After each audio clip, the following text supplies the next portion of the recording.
Bismillahirrahmanirrahim. Assalamualaikum warahmatullahi wabarakatuh. Selamat sore teman-teman semuanya. Sebelumnya kami ingin mengucapkan terima kasih khususnya kepada kelompok pembahas karena sudah menyempatkan waktu untuk hadir dalam proses presentasi kami. Oke, pada kesempatan ini kita akan menjelaskan materi tentang atau artikel yang kami ambil yaitu tentang pengaruh keagamaan dan kebahagiaan pribadi, sebuah replikasi di kalangan pelajar Sundi di Malaysia. Terus sebelum masuk ke materi ya teman-teman semuanya, alangkah baiknya kalau kita memperkenalkan presentatornya terlebih dahulu. Ini di sini ada Mbak Afifah Rahmagani dengan NIM 214230006. Kemudian ada Mbak Nabila Nur Indarani dengan NIM 214233029 dan ada Mbak Putri Halia Syifa dengan NIM 214233030. Kemudian Mbak Fikroti Nisa dengan NIM 2142344 dan terakhir saya sendiri yaitu Siti Rahmatia dengan NIM 2142370.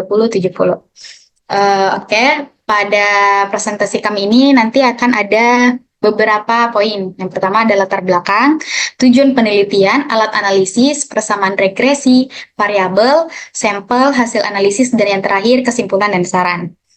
Oke, langsung saja ya teman-teman, kita beralih ke latar belakang yang akan dibawakan oleh saya sendiri. Nah, untuk latar belakangnya, poin pertama yaitu penelitian ini menguji hipotesis bahwa tingkat pengaruh positif keagamaan yang lebih tinggi dikaitkan dengan tingkat kebahagiaan pribadi yang lebih tinggi di antara sampel 189 mahasiswa Muslim Sunni yang belajar di Universitas Islam Internasional di Malaysia. Kemudian poin yang selanjutnya, data tersebut ini melaporkan adanya hubungan yang kecil namun signifikan secara statistik antara keduanya, yaitu religiusitas dan kebahagiaan, setelah mempertimbangkan jenis kelamin dan perbedaan kepribadian individu. Kemudian poin selanjutnya yaitu hasil studi empiris ini, tepatnya di bidang ini, masih belum meyakinkan atau bisa dibilang ambigu, sehingga perlu ditinjau kembali dengan bukti-bukti yang empiris atau yang ada lebih dari 20 tahun yang lalu. Untuk poin selanjutnya, Robin dan Francis pada tahun 1996 membuat 3 rekomendasi spesifik untuk strategi penelitian yang melibatkan serangkaian studi terkoordinasi, diantaranya yaitu pengukuran agama, pengukuran kebahagiaan, dan dimasukkannya serangkaian variabel kontrol utama. Robin dan Francis pada tahun 1996 itu juga mengusulkan pembentukan serangkaian studi yang mengeksplorasi hubungan antara agama dan kebahagiaan yang didasarkan pada pengukuran pengaruh keagamaan sebagaimana dikonsep dan dioperasionalkan melalui skala sikap Francis. Nah, untuk poin selanjutnya itu hampir sama dengan poin sebelumnya, hanya saja yang poin selanjutnya ini itu mengeksplorasi hubungan antara agama dan kebahagiaan yang didasarkan pada pengukuran kebahagiaan pribadi sebagaimana yang dikonsep dan dioperasionalkan melalui Oxford Happiness Inventory. Kemudian pada poin yang terakhir, yaitu model Eysenck-Chian berpendapat bahwa ringkasan perbedaan individu yang paling memadai, ekonomis, dan efisien itu disediakan oleh 3 dimensi ortogonal tingkat tinggi yang ditentukan oleh ujung skor tinggi dari 3 kontinum sebagai ekstraversi, neurotisme, dan psikotisme. Nah, langkah-langkah ini menjadi laporan mandiri Eysenck-Chian juga secara rutin mencakup skala kebohongan. Untuk tujuan penelitian saya serahkan kepada pemateri selanjutnya yaitu Saudara Nabila Nur Indarani. Dipersilakan. Selanjutnya yaitu tujuan penelitian. Adapun peneliti melakukan penelitian ini untuk menguji hipotesis bahwa semakin tinggi tingkat pengaruh keagamaan akan berpositif berhubungan dengan semakin tingginya tingkat kebahagiaan pribadi, dan untuk memperluas jangkauan program penelitian ini dalam konteks Islam kedua.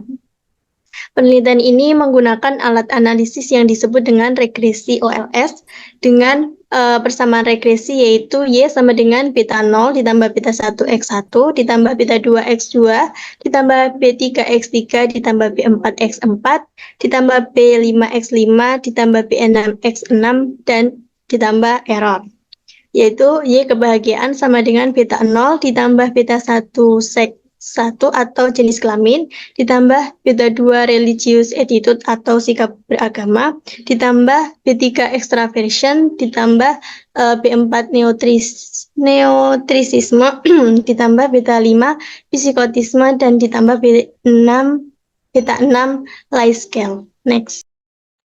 Selanjutnya, pada penelitian ini ada 2 variabel, yaitu variabel dependent, yaitu kesehatan mental, dan variabel independennya yaitu kebahagiaan religiusitas, dan kepribadian pribadi.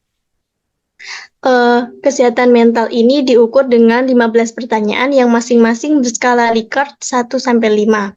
Pertanyaan terkait kesehatan mental mengadaptasi ASEAN Mental Health atau AMH dari Abdul Khalid tahun 2015. Selanjutnya, Oxford Happiness Inventory ini adalah pertanyaan untuk mengukur tingkat kebahagiaan dengan sebagai instrumen pilihan ganda yang terdiri dari 29 item. Yang setiap item ini berisi 4 pilihan, yaitu tidak bahagia atau depresi ringan, tingkat kebahagiaan rendah, tingkat kebahagiaan tinggi, dan mania. Selanjutnya adalah skala sikap sahih Prancis, yaitu pertanyaan untuk mengukur religiusitas dan sebagai instrumen tipe Likert yang terdiri dari 23 item yang berfokus pada dimensi afektif agama. Pada setiap item ini dinilai dalam skala 5 poin, yaitu sangat setuju, setuju, tidak yakin, tidak setuju, dan tidak sangat setuju. Selanjutnya yang terakhir, kepribadian Eysenck yang direvisi adalah pertanyaan untuk mengukur kepribadian dan sebagai instrumen yang berisi 32 item yang terdiri dari 4 item ukuran ekstraversi, neotrisisme, psikotisme, dan skala kebohongan yang terdiri dari 8 item dan setiap itemnya dinilai dengan skala 2 poin, yaitu ya dan tidak. Dan yang terakhir yaitu sampel. Sampel ini pada penelitian ini terdiri dari 189 siswa, mencakup 41 laki-laki dan 148 perempuan yang kuliah di University Islam International di Kuala Lumpur, Malaysia. Dengan menyelesaikan kuesioner singkat mereka di berbagai mata kuliah seperti psikologi pendidikan dan konseling serta kurikulum dan pengajaran pendidikan. Serta mayoritas peserta ini berusia antara 20 dan 24 tahun sebanyak 185 dan 3 peserta berusia di bawah 20 tahun dan 1 peserta berusia di atas 24 tahun. Semua peserta ini termasuk dalam Muslim Sunni dengan mayoritas sebanyak 180 Muslim Sunni dan 5 orang dari Indonesia, 2 orang dari Thailand, 1 orang dari India, dan 1 orang dari Turki. Untuk penjelasan berikutnya akan dijelaskan oleh teman saya. Jadi untuk tabel yang pertama ini merupakan properti skala yang digunakan dalam penelitian ini. Nah, skala ini mencakup dari Oxford Happiness Inventory, lalu ada sikap terhadap Islam, ada extraversion, ada neurotisme, ada psikotisme, dan skala kebohongan dengan menggunakan metode uji reliabilitas Cronbach alpha. Jadi uji reliabilitas ini merupakan indeks yang menunjukkan sejauh mana suatu alat pengukur ini dapat dipercaya atau dapat diandalkan. Nah, apabila nilai Cronbach alpha lebih dari 60, maka item pertanyaan dalam kuesioner dapat diandalkan atau reliable. Nah, dari properti skala Oxford Happiness Inventory sampai skala kebohongan ini, semua ukuran mencapai tingkat reliabilitas konsistensi internal yang memuaskan, seperti yang ditunjukkan pada koefisien alpha. Nah, kecuali untuk kinerja skala psikotisme, ini itu konsistennya lebih lemah dengan kesulitan yang diketahui dalam mengoperasionalkan konstruksi ini. Next. Selanjutnya, di sini ada tabel kedua yang menunjukkan koefisien korelasi antara semua variabel. Dan variabel yang tercantum dalam tabel adalah Oxford Happiness Inventory, jenis kelamin, sikap beragama, extraversion, neurotism, psikotism, dan skala kebohongan. Adapun nilai dari tabel di samping memakai nilai R yang memiliki rentang nilai dari -1 sampai dengan +1. Dan jika nilai R berada pada rentang tersebut, maka hal tersebut membuktikan kekuatan hubungan antar variabel atau disebut relasi positif. Apabila dilihat dari tabel di samping, variabel yang memiliki hubungan yang signifikan terdapat tanda bintang 1, bintang 2, dan bintang 3. Kemudian berdasarkan dari tabel di samping, variabel yang memiliki hubungan korelasi yang kuat dengan Oxford Happiness Inventory atau OHI adalah jenis kelamin, sikap beragama, extraversion, dan psikotisme. Baik, selanjutnya adalah tabel yang ketiga. Tabel di samping menunjukkan hasil dari model regresi, yang dimana hal tersebut itu untuk mengetahui pengaruh pada sikap keagamaan terhadap kebahagiaan. Kemudian pada analisis ini menggunakan variabel dependen Y ialah kebahagiaan, sedangkan variabel independen X-nya ialah seks, extraversion, neuroticism, Pietism, dan Leo scale, dan religious attitude. Kemudian pada tabel di samping dapat diketahui juga bahwa orang yang beragama adalah orang yang lebih bahagia. Kemudian yang dapat diketahui dari nilai beta 19 dan p-value lebih kecil yaitu 0,01. Kemudian hal ini menunjukkan bahwa orang yang memiliki sikap keagamaan yang positif cenderung memiliki tingkat kebahagiaan yang lebih tinggi. Next. Selanjutnya adalah kesimpulan, yang dimana tujuan dari penelitian ini untuk menguji hipotesis bahwa semakin tinggi tingkat pengaruh keagamaan positif berhubungan dengan semakin tingginya tingkat kebahagiaan pribadi, dan untuk memperluas jangkauan program penelitian ini dalam konteks Islam kedua. Kemudian sampel dari penelitian ini terdiri dari 189 siswa yang diantaranya terdapat 41 laki-laki dan 148 perempuan yang kuliah di Universitas Islam Internasional di Kuala Lumpur, Malaysia. Menyelesaikan kuesioner singkat sebagai bagian dari tugas kuliah mereka di berbagai mata kuliah seperti psikologi pendidikan dan konseling, serta kurikulum dan pengajaran pendidikan.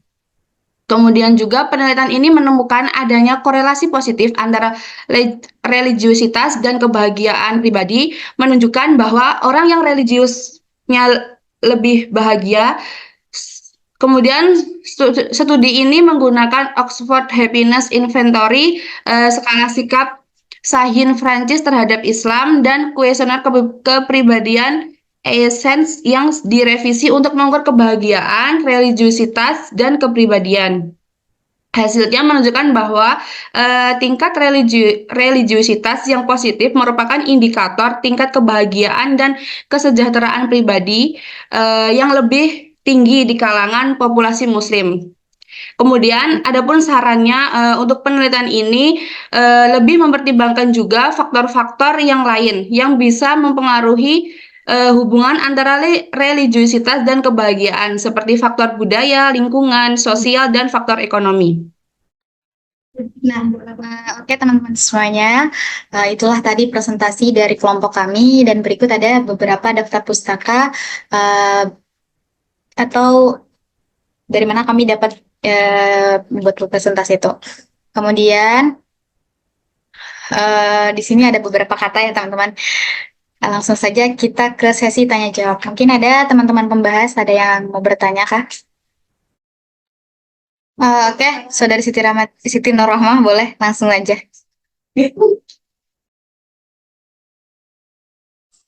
Ya, terima kasih. Pada kesempatan ini, saya ingin bertanya, berdasarkan analisis kalian, dampak apa saja atau hal yang relevan apa dari temuan hasil analisis penelitian ini? Begitu. Terima kasih. Oke, Mbak Siti Nurrohmah, terima kasih atas pertanyaannya. Kita tampung dulu ya. Mungkin teman-teman ada yang mau bertanya lagi?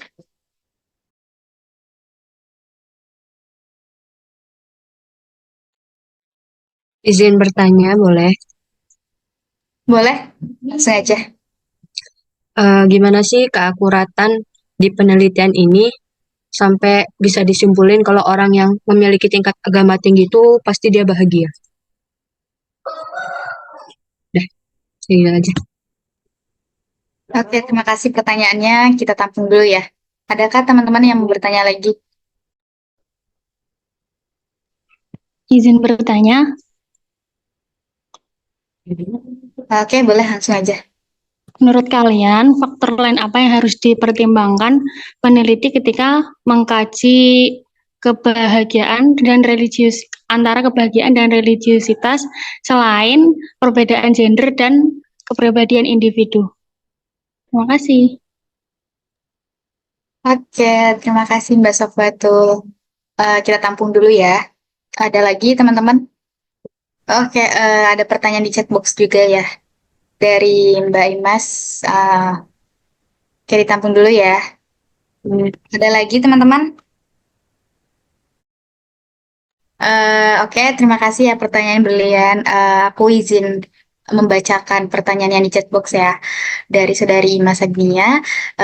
Ini isinya aku izin bertanya ya, bagaimana penelitian ini bisa memberikan wawasan tambahan tentang hubungan antara religiusitas dan kebahagiaan di antara populasi Muslim dan bagaimanakah dalam hal ini bisa diterapkan dalam konteks sosial dan klinis.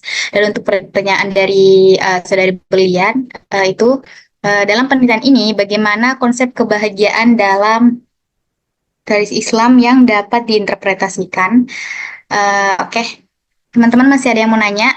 Nah, ini beberapa pertanyaan kita tampung dulu ya. Kalau mungkin sudah cukup, boleh kasih kami waktu sebentar ya buat diskusi.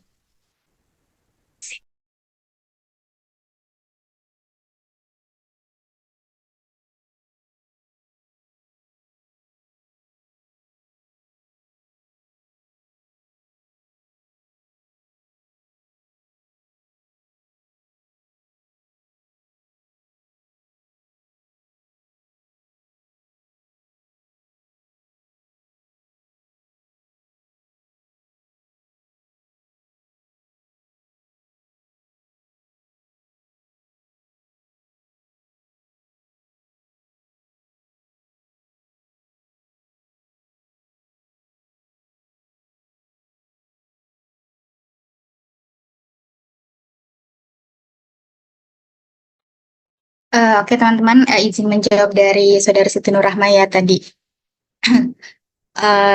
Itu berdasarkan dari artikel yang saya baca ya, dari artikel yang kemarin itu, temuan ini relevan dengan perkembangan bidang teologi empiris dalam konteks Islam, sebagaimana diwakili oleh penelitian yang diterbitkan oleh Van der Twin dan Fumbo di tahun 2012, Oke dan Aaron di tahun 2013, Sterkens dan Yusuf di tahun 2015, serta Sterkens dan Fumbo di tahun Sterkens dan Hadi Witanto di tahun 2016. Kemudian temuan ini juga relevan dengan dialog yang berkembang antara psikologi agama Islam dan psikologi agama yang diterbitkan dalam tradisi Yahudi dan Kristen seperti yang digambarkan.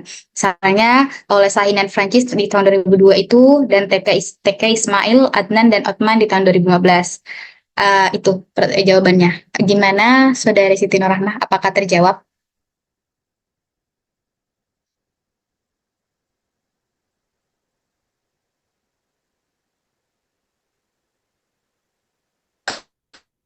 Seperti sudah Oke, terima kasih. Kita lanjut ke pertanyaan yang kedua ya. Dari Saudari Salsa akan dijawab oleh Mbak Nabila Nurindarani.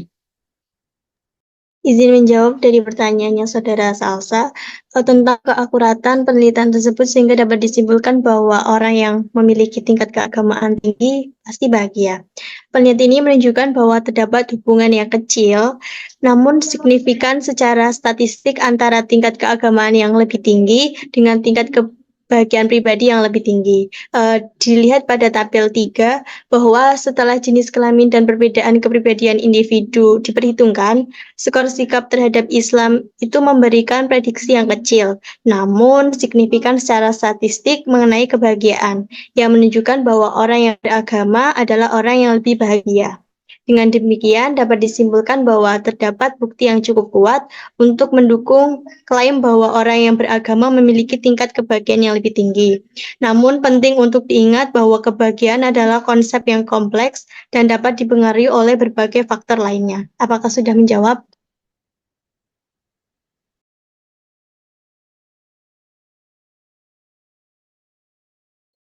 Sudah, terima kasih Mbak Nabila.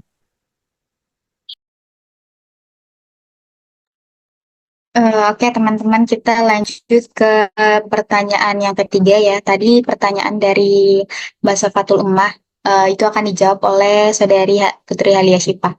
Silakan. Mohon maaf ini agak berisik. Untuk menjawab pertanyaan kedua, pertanyaan Mbak Isma tadi. Jadi faktor lain yang akan mempengaruhi kebahagiaan terhadap agama itu ada seperti yang dijaga itu neurotism atau pengalaman yang mempengaruhi emosi, dan ada skala kebohongan. Dan kemudian saya pribadi faktor-faktor lain yang harus dipertimbangkan untuk hubungan antara religiositas dan kebahagiaan ini, mungkin ada faktor lingkungan sosial dan faktor ekonomi, karena faktor-faktor tersebut juga penting dalam mempengaruhi hubungan antara religiositas dan kebahagiaan. Apakah sudah terjawab? Iya, sudah terjawab. Terima kasih. Oke, kita lanjut ya teman-teman ke pertanyaan dari Saudari Imas Agni ya. Akan dijawab oleh Saudari Fikratinisa. Silakan. Izin menjawab ya dari pertanyaannya Saudari Imas. Jadi penelitian itu memberikan wawasan tambahan tentang hubungan antara religiusitas dan kebahagiaan di antara populasi muslim dalam menunjukkan bahwa terdapat hubungan positif antara religiusitas dan kebahagiaan personal di kalangan mahasiswa muslim Sunni di Malaysia. Nah, temuan itu bisa memberikan pemahaman yang lebih mendalam tentang bagaimana faktor religiusitas dalam memengaruhi tingkat kebahagiaan individu dalam konteks muslim. Lalu dalam konteks sosial ini, pemahaman tentang hubungan antara religiusitas dan kebahagiaan ini bisa membantu dalam merancang program-program kesejahteraan yang memperhatikan aspek religiusitas dalam masyarakat muslim. Program itu bisa seperti kesehatan mental dan kesehatan yang memperhitungkan peran agama dan spiritualitas dalam meningkatkan kebahagiaan individu. Lalu dalam konteks klinis, ini tuh pemahaman bisa membantu para profesional kesehatan mental dalam memperhitungkan faktor religiusitas dalam penilaian dan intervensi terkait kesejahteraan mental pasien muslim. Jadi hal ini dapat memungkinkan pengembangan pendekatan terapi yang lebih holistik yang memperhitungkan aspek religiusitas dalam mempromosikan kesejahteraan mental. Bagaimana Saudari Imas, apakah sudah terjawab? Sudah. Terima kasih. Oke, terima kasih Mbak Imam. Kita lanjut ke pertanyaan terakhir ya. Itu ada dari Saudari Berlian, akan dijawab oleh Mbak Viva. Silakan. Baik, izin menjawab pertanyaannya Berlian. Tadi soalnya bagaimana konsep kebahagiaan dalam tradisi Islam yang dapat diinterpretasikan. Jadi jawabannya adalah konsep kebahagiaan dalam tradisi Islam dapat diinterpretasikan sebagai pencapaian kesejahteraan spiritual dan kepuasan batin yang bersumber dari ketaatan kepada ajaran agama dan hubungan yang baik dengan Allah Subhanahu wa taala. Kemudian dalam tradisi Islam juga kebahagiaan sering dikaitkan dengan kesadaran akan tujuan hidup yang lebih tinggi, kemudian pemenuhan kewajiban agama dan rasa syukur atas nikmat yang diberikan kepada Allah Subhanahu wa taala.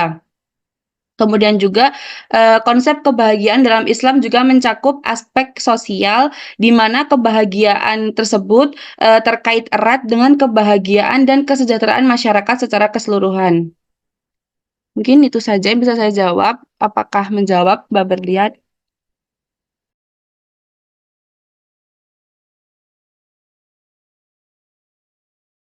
Oke, sama-sama Mbak Berlian. Oke, teman-teman semuanya, sepertinya semuanya udah sudah terjawab ya teman-teman. Oke, mungkin cukup sekian presentasi dari kami. Mohon maaf maafnya kalau banyak kekurangan. Terima kasih untuk buat teman-teman pembahas juga karena sudah menyempatkan waktu. Syukron. Wassalamualaikum warahmatullahi wabarakatuh.